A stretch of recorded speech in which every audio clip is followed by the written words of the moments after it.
너 같은 년이 뭘 안다고. 그 한마디에 제 인생 30년이 무너져 내렸습니다. 저는 올해 54세 이영희로 결혼 30년 차 평범한 주부입니다. 아니, 평범했던 주부였다고 해야겠네요. 그날도 평소와 다름없이 거실 소파에 앉아 무릎 담요를 덮고 남편을 기다리고 있었는데 TV는 틀어놨지만 집중하지 못한 채 시계만 쳐다보고 있었습니다. 시계는 밤 11시를 훌쩍 넘겼지만 또 회식이겠지. 라는 생각과 함께 이미 너무 익숙한 일상이 되어버린 탓에 화가 나지도 않았고 그냥 공허한 기분만이 마음을 채우고 있었습니다.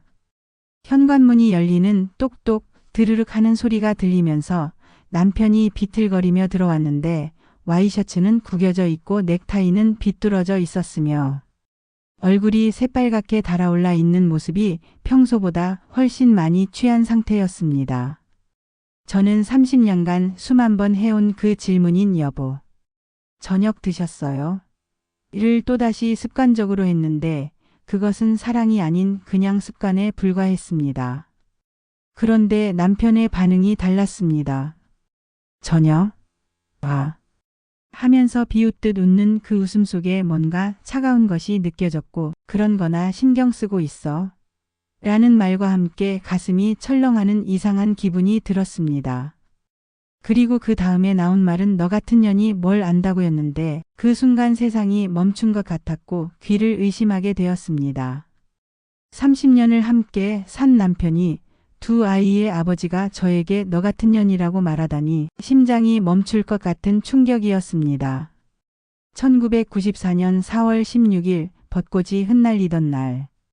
그때 저는 24세였고 남편은 27세였는데 벚꽃이 흩날리던 봄날에 우리는 결혼했습니다.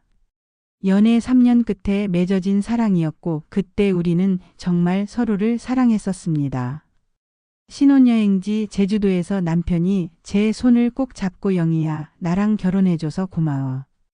평생 너만 사랑할게. 너만 있으면 다른 건 아무것도 필요 없어라고 했던 그때의 눈빛이 아직도 기억나는데 그 말에서 진심이 느껴졌습니다. 신혼집은 15평 투룸 전세로 보증금 3천만 원, 월세 30만 원의 작은 집이었지만 우리에게는 온 세상이었고 여보 우리 아기 생기면 이름 뭐로 할까? 10년 후에는 아파트 살 수 있을까? 당신이 해주는 라면이 세상에서 제일 맛있어 같은 모든 말들이 달콤했습니다. 남편은 제가 만든 김치찌개를 먹으며 세상 어떤 레스토랑보다 맛있다고 했고 제가 감기에 걸리면 회사를 일찍 나와 죽을 끓여주곤 했는데 그때는 정말 행복했습니다. 결혼 2년 차에 처사들 민준이가 태어났는데 분만실에서 나온 남편이 울고 있으면서 고생했어. 정말 수고했어. 우리 아들 너무 예쁘다. 영희야, 사랑해라고 말했던 그때까지만 해도 남편은 저를 사랑했습니다. 4년 후 딸 서윤이가 태어났을 때 저는 육아에 전념하기 위해 직장을 그만뒀고 남편이 걱정하지 마. 내가 더 열심히 벌게. 당신은 집에서 아이들만 잘 돌봐줘라고 했던 그 말이 그때는 사랑으로 들렸지만 현실은 달랐습니다. 육아는 생각보다 힘들었고 24시간 아이들과 함께 있으니 숨이 막혔는데 남편에게 힘들다고 하면 나도 회사에서 스트레스 받아 죽겠는데 집에서까지 시끄럽게 하지 말라고 했던 그때부터 우리 사이에 금이 가기 시작한 것 같습니다. 아이들이 자라면서 남편의 회식이 늘어났고 주말에는 골프, 평일에는 술자리로 집에 있는 시간이 점점 줄어들었으며 저녁 식탁은 적막했습니다. 남편은 핸드폰만 보거나 혼자 TV를 봤고 가끔 입을 열면 오늘 부장이 말이야. 회사 후배가 정말 답답해서. 골프장에서 만난 사람이. 같은 회사 얘기, 다른 사람 얘기뿐이었는데 제가 오늘 뭘 했는지, 어떤 기분인지, 뭘 생각하는지에 대해서는 관심이 없었습니다. 어느 날 용기 내어 당신은 회사에서라도 어른들과 대화하잖아요. 저는 하루 종일 아이들하고만 있어요. 가끔은 저와도 대화해줘요 라고 말했을 때 남편의 대답은 피곤해 죽겠는데 꼭 이런 얘기 해야 해? 그냥 조용히 좀 해였고 그리고는 방으로 들어가 버렸습니다. 그날 밤 저는 혼자 설거지를 하며 울었는데 언제부터 우리는 이렇게 남남이 되었을까 하는 생각이 들었습니다. 중년이 되면서 상황은 더욱 악화되었는데 남편이 중요한 결정들을 혼자 내리기 시작했습니다. 다음 주에 회사 사람들과 모임 있어. 아이들 학원 바꿨어. 이번 휴가는 부산으로 정했어. 골프 회원권 하나 더 샀어. 같은 모든 것들이 사후 통보였고 제 의견 같은 건 아예 묻지도 않았습니다. 왜 미리 상의 안 해요? 저도 계획이 있을 수 있잖아요 라고 말할 때마다 남편은 넌 이해 못할 거야. 복잡한 얘기야 라고 했는데 그 말이 가슴에 깊이 박혔습니다. 언제부터 저는 남편에게 이해 못할 존재가 되었을까요? 결혼 전에는 나름 똑똑하다는 말도 들었는데 언제부터 이렇게 무능한 사람 취급을 받게 되었을까 하는 생각이 들었습니다. 남편은 점점 저를 공기처럼 여기기 시작했는데 제가 말을 해도 대충 응 하거나 아예 못 들은 척했고 가족이 함께 있어도 저만 혼자인 것 같았습니다. 엄마는 말이야. 하고 아이들에게 뭔가 말하려 하면 아이들, 아빠가 더 재밌는 얘기 해줄까? 라면서 남편이 제 말을 자르며 끼어들었고 아이들은 아빠에게 관심을 보였으며 저는 그냥 조용히 있어야 했습니다. 존재감이 없어졌고 남편에게는 물론이고 심지어 제 아이들에게도 그런 날들이 쌓이고 쌓여서 저는 점점 더 위축되어 갔습니다. 어느 날 친구들과 모임이 있어서 오랜만에 화장도 하고 예쁜 옷도 입고 나갔다가 집에 돌아와서 남편에게 오늘 친구들이 내가 예뻐졌다고 하더라. 운동도 시작해서 살도 좀 빠지고라고 말했는데 기대했던 남편의 좋은 말 대신 TV에서 눈도 떼지 않고 그래라고만 했습니다. 그게 다였고 그날 밤 거울을 보며 울면서 언제부터 저는 이렇게 초라한 존재가 되었을까 하는 생각이 들었습니다. 너 같은 년이 뭘 안다고라는 이 말을 듣는 순간 30년의 기억들이 파노라마처럼 스쳐 지나갔는데 신혼 때 당신이 내 인생의 전부야라고 속삭이던 남편, 처사이 낳고 고생했어. 최고야라고 눈물 흘리던 남편, 시댁 제사 때 우리 집 며느리가 제일 예뻐라고 자랑하던 남편, 아이들. 아플 때 함께 병원 응급실을 뛰어다니던 남편의 모든 기억이 한순간에 산산조각 났습니다. 연이라는 30년 동안 한 번도 들어본 적 없는 그 한 글자가 제 가슴을 찢었습니다. 남편이 계속 중얼거리면서 집에서 빈둥거리기나 하면서 세상 물정도 모르면서 라고 했는데 더 이상 들을 수 없었습니다. 30년간 이 집을 지키고 아이들을 키우고 시부모님 제사를 챙기고 남편 뒷바라지를 하며 살아온 제 인생이 빈둥거리기라고 하다니 처사이 낳고 산후조리도 제대로 못하면서 살림했던 것도 둘째. 임신했을 때도 쓰러지면서까지 집안일 했던 것도 시어머니. 간병하느라 밤새 잠 못 잤던 것도 그 모든 게 빈둥거리기라니 받아들일 수 없었습니다. 처음엔 충격이었고 그 다음엔 믿을 수 없다는 감정이었지만 곧 분노가 치밀어 올랐고 30년 동안 참고 삼켜온 모든 서운함, 외로움, 무시당한 기억들이 한꺼번에 터져 나왔습니다. 뭐라고 하셨어요? 라고 분노와 슬픔이 뒤섞인 떨리는 목소리로 말했고 30년을 함께 살면서 당신이 저한테 뭐라고 한 거예요? 라고 했는데 남편은 여전히 취해서 비틀거리면서 사실이잖아. 넌 아무것도 모르잖아. 세상이 어떻게 돌아가는지도. 라고 했습니다. 가슴이 터질 것 같았고 30년 동안 정말 오랫동안 참았던 눈물이 쏟아졌습니다. 남편은 곧 방으로 들어가 취한 사람 특유의 무책임한 잠에 빠져버렸고 저는 거실에 혼자 남았습니다. 눈물이 멈추지 않았고 서러움, 분노, 배신감 등 모든 감정이 한꺼번에 밀려왔습니다. 화장실에 가서 거울을 보니 54세 제 얼굴이 있었는데 눈가에 주름이 깊어졌고 머리카락은 절반 이상 하얗게 변해 있었습니다. 젊음도 꿈도 열정도 모든 걸 이 결혼 생활에 바쳤는데 이게 제가 받은 평가란 말인가 하는 생각이 들었습니다. 언제부터 저는 이영희가 아닌 누구의 아내, 누구의 엄마가 되었을까요? 결혼 전 저는 어떤 사람이었을까 꿈도 있었고 하고 싶은 일도 있었고 나름 당당한 사람이었는데 언제부터 이렇게 초라해졌을까? 언제부터 남편 눈치를 보며 살게 되었을까? 언제부터 저 자신을 사랑하지 않게 되었을까 하는 생각들이 들면서 거울 속 제 모습이 너무 불쌍해 보였습니다. 다음날 딸 서윤이에게 전화했을 때 목소리를 들으니 눈물이 또 나려고 했고 서윤아 라고 했을 때 엄마 목소리가 왜 그래요? 무슨 일 있어요? 라고 물어서 말해야 할까 말지 말아야 할까 고민했지만 결국 솔직하게 털어놨습니다. 서윤아, 엄마가 평소에 아빠 눈치를 많이 봤니? 라고 물었을 때 전화 너머로 잠깐의 침묵이 흐른 후 서윤이가 안쓰러움이 묻어있는 목소리로 엄마. 사실 보기 힘들 때가 많았어요. 엄마는 항상 아빠 기분부터 살피고 아빠가 뭐라고 하면 바로 맞춰주려고 하고 엄마 생각은 별로 중요하지 않은 것 같아서라고 했는데 가슴이 찢어지는 것 같았고 딸이 다 보고 있었구나 하는 생각이 들었습니다. 며칠 후 아들 민준이도 집에 왔을 때 민준아, 엄마 아빠 관계 어떻게 보였어? 라고 물어보니 민준이가 한참 고민하더니 엄마, 솔직히 말해도 돼요. 라고 해서 고개를 끄덕였더니 아빠가 엄마를 무시하는 게 보기 불편했어요.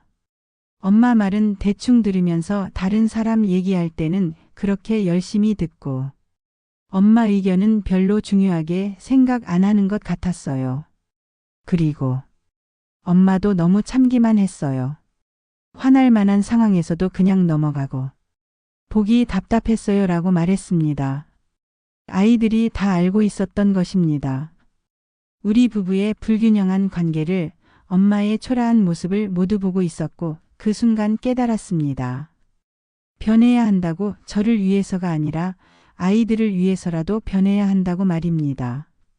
그날부터 저는 달라지기 시작했는데 작은 것부터 시작했습니다. 남편이 연락 없이 늦는 날 더 이상 기다리지 않기로 했고 평소 같으면 남편이 들어올 때까지 저녁을 차려놓고 기다렸겠지만 이제는 제가 먼저 먹었습니다. 남편이 퇴근해서 밥 안 했어? 라고 당황스러워하며 물었을 때 저는 차분히 늦는다고 연락도 없었는데 언제까지 기다려야 해요?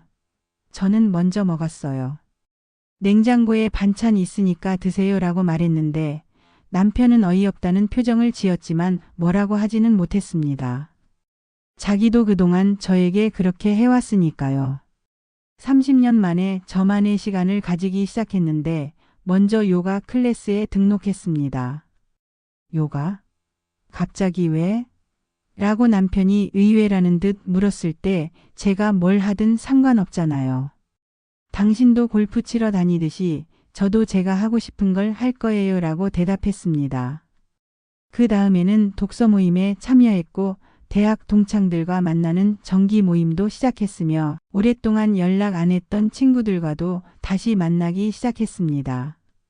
친구 미정이가 놀라며 영희야, 너 많이 달라졌다.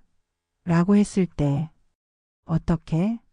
라고 물으니 예전엔 항상 우리 남편은 이런 말만 했는데 요즘엔 나는 이런 말을 하네. 그리고 훨씬 생기가 있어 보여라고 해서 친구 말에 깨달았습니다. 그동안 저는 완전히 나를 잃고 살았구나 하고 말입니다.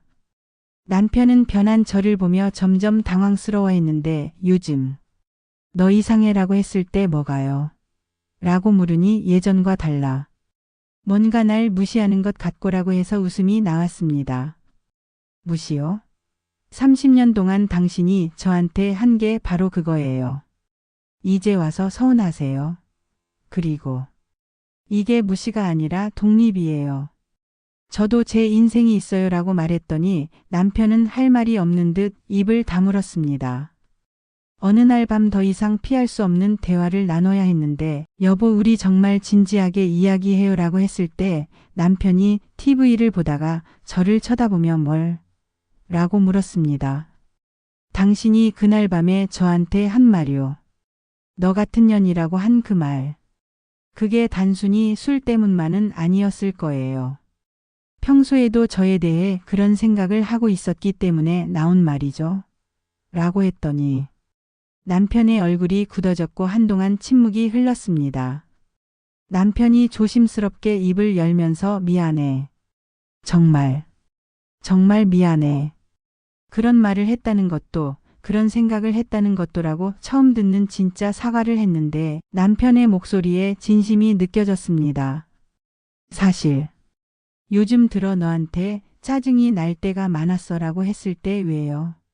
라고 물으니 너는 항상 똑같은 것 같아서 변하지도 않고 성장하지도 않고 나는 회사에서 여러 사람 만나고 새로운 일도 하고 배우는 것도 있는데 너는 집에서 똑같은 일만 반복하는 것 같아서라고 했는데 가슴이 아팠지만 남편의 솔직한 마음을 들을 수 있어서 다행이었습니다. 그래서 점점 대화할 게 없어졌어. 너한테 회사 일 얘기해봤자 이해 못할 것 같고 라고 덧붙였습니다. 내 마음도 털어놓았다. 이제 제 차례였는데 그럼 저도 솔직히 말할게요 라고 목소리가 떨렸지만 꾹 참고 말했습니다. 저는 당신이 저를 하나의 인격체로 보지 않는다고 느꼈어요. 그냥 집안일 하는 사람 정도로 여긴다고라고 했더니 남편이 고개를 숙였습니다.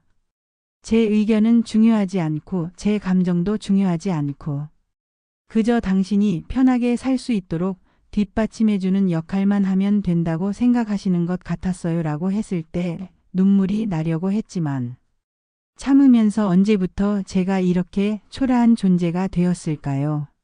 결혼 전에는 나름대로 당당하고 자신감 있는 사람이었는데 언제부터 당신 눈치나 보며 살게 되었을까요? 라고 말했습니다. 그날 밤 우리는 처음으로 서로의 상처를 인정했는데 남편의 무관심과 무시가 저에게 준 상처와 제가 점점 소극적이 되고 의존적이 되어간 것이 남편에게 준 답답함을 서로 이해하게 되었고 둘 다 잘못이 있었다는 것을 깨달았습니다. 우리 언제부터 이렇게 되었을까? 라고 남편이 한숨을 쉬며 말했을 때 모르겠어. 조금씩 벌어졌나 봐라고 했더니 제가 하지만 이제라도 늦지 않았으면 좋겠어요. 우리 다시 시작해볼까요? 30년 늦었지만 지금부터라도라고 말했습니다. 그날 밤 우리는 5가지 약속을 했는데 첫째는 서로를 존중하자는 것으로 상대방의 의견을 묵살하거나 무시하지 말고 하나의 인격체로 대하자는 것이었고 둘째는 소통하자는 것으로 혼자 결정하지 말고 중요한 일은 함께 상의하며 서로의 하루도 진짜로 궁금해하자는 것이었습니다.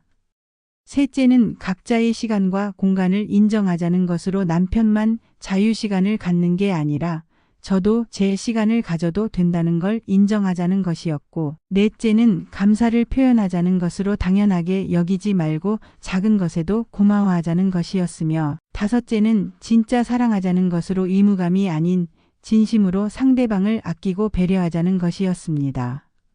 손가락 걸고 약속했는데 마치 연애할 때처럼 말입니다. 약속을 한 후 우리 일상에는 조금씩 변화가 생겼는데 아침에 남편이 출근할 때 제가 오늘 하루도 수고해라고 말하면 남편이 당신도 좋은 하루 보내. 오늘 요가 수업 있다고 했지? 재밌게 하고 와라고 대답해주곤 했는데 30년 만에 처음 듣는 배려의 말이었습니다. 저녁 식탁도 완전히 달라져서 오늘 독서 모임에서 어떤 책 읽었어? 오늘 회사에서 힘든 일 없었어요. 사진 동아리에서 뭘 배웠어? 부장님이 또 무리한 요구했나요? 같은 서로의 일상에 진짜 관심을 갖는 대화들을 나누기 시작했습니다. 어느 날은 남편이 당신이 찍은 사진 보여줘. 정말 궁금해라고 해서 핸드폰으로 제가 찍은 사진들을 보여줬더니 와, 진짜 잘 찍었네. 언제 이렇게 실력이 늘었어? 라고 했는데 30년 만에 처음으로 남편에게 칭찬받아서 가슴이 벅차올랐습니다. 주말에도 변화가 있어서 예전에는 남편 혼자 골프 치러 가거나 친구들 만나러 갔는데 이번 주말에 우리 오랜만에 영화 볼까? 날씨 좋으니까 한강 산책이나 갈까? 당신이 가고 싶어 했던 그 전시회 보러 갈까? 같은 제안들을 해서 30년 만에 남편이 저와 함께 시간을 보내고 싶어 한다는 게 꿈만 같았습니다. 지난주에는 정말 오랜만에 영화관에 갔는데 영화 보는 동안 남편이 제 손을 잡았고 신혼 때 이후로 정말 오랜만이었습니다. 영화가 끝나고 카페에 앉아서 언제 마지막으로 우리 둘이 이렇게 시간 보냈지? 라고 남편이 물었을 때 기억도 안 나요. 너무 오래된 것 같아요 라고 했더니 미안해. 정말 미안해. 이제부터는 자주 이런 시간 가지자라고 해서 그때 정말 눈물이 날 것 같았습니다. 딸 서윤이가 방학 때 집에 왔을 때 한 말이 엄마 아빠 진짜 많이 달라졌어요 였는데 어떻게? 라고 물으니 예전에는 뭔가 어색하고 냉랭한 분위기였는데 요즘은 진짜 대화하는 것 같아요. 그리고 엄마가 훨씬 밝아졌어요. 예전엔 항상 뭔가 눌려있는 것 같았는데 라고 해서 서윤이 말에 가슴이 뭉클했습니다. 아들 민준이도 비슷한 말을 했는데 보기 좋아요. 이제야 진짜 부부 같아요 라고 했을 때 예전에는? 라고 물으니 예전엔 그냥 같은 집에 사는 남남 같았어요. 서로 관심도 없고 대화도 안 하고. 근데 요즘엔 정말 서로를 아끼는 게 보여요.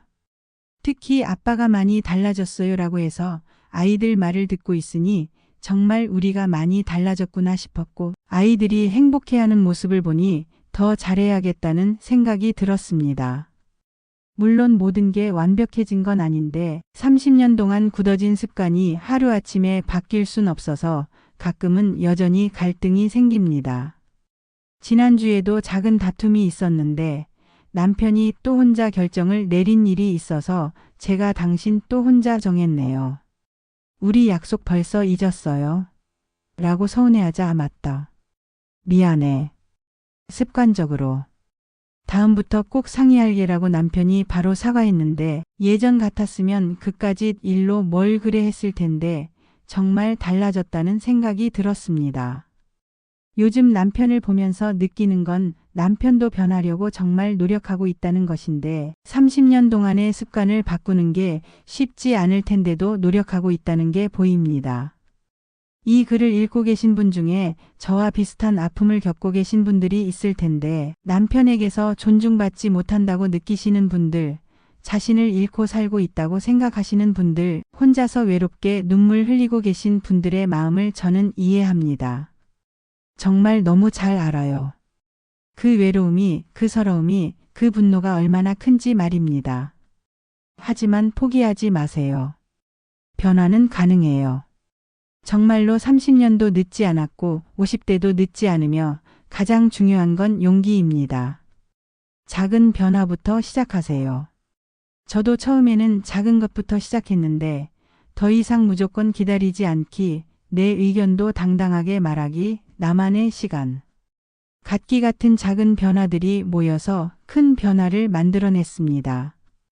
당신도 할 수 있으니까 지금 이 순간부터 시작하세요. 지금 우리는 새로운 부부가 되었습니다. 서로의 노력을 격려하면서 함께 성장하려고 노력하는 부부가 됐습니다. 어제 저녁 남편이 영희야, 고마워라고 했을 때 뭐가요? 라고 물으니 나를 포기하지 않아줘서라고 해서 그 말을 듣고 또 눈물이 났는데 저야말로 고마워요. 변하려고 노력해줘서라고 답했습니다. 30년이라는 긴 시간을 함께 살아온 것도 의미가 있지만 남은 시간 동안은 진짜 부부로 살고 싶고 서로를 존중하고 사랑하는 진짜 부부로 살아가고 싶습니다. 이 긴 이야기를 끝까지 읽어주셔서 고마우며 제 이야기가 누군가에게는 위로가 되었으면 좋겠고 누군가에게는 용기가 되었으면 좋겠으며 그리고 누군가에게는 희망이 되었으면 좋겠습니다. 이 이야기가 마음에 와닿으셨다면 같은 고민을 하고 계신 분들과 함께 나눠주세요. 당신의 작은 용기가 누군가에게는 큰 희망이 될 수 있어요.